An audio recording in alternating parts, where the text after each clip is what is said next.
T-pop group na BNI, T-pop boy bands B19 at Sarah Geronimo may malaking surprise sa mga fans. Hello mga ka-popsters, ang aming channel ay nag-a-upload ng mga latest, trending at iba pang updates tungkol kay Sarah Geronimo.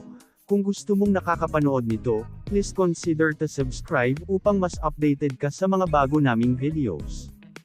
Ang T-pop group na BNI ang isa sa pinakasikat na Pinay girl group dito sa Philippines.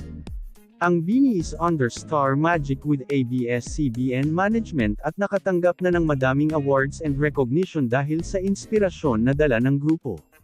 Isa sa pinakasikat na dance song nila ay ang Patropiko at Salamin. Ito ay laging trending at pinapakinggan sa bawat sulok ng mundo, especially sa mga party and malls. Samantala, ang T-pop band group na SB19 naman ang boy band na pinakasikat dito sa Pilipinas.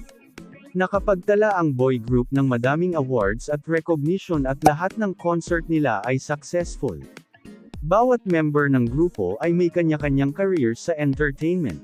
Isa sa sikat sa grupo ay si Stel na kasalukuyang The Voice coach at kamakailan ay nag-guest sa concert ni David Foster.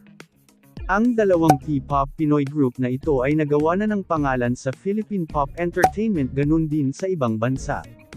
Kamakailan ay na-features ang dalawang Pinoy group na ito sa Tatler Magazine, isang sikat na magazine dito sa Pilipinas at sa abroad, kabilang sa cover ang sikat na icon pagdating sa pop entertainment, walang iba kundi ang Asia's pop superstar Sarah Geronimo.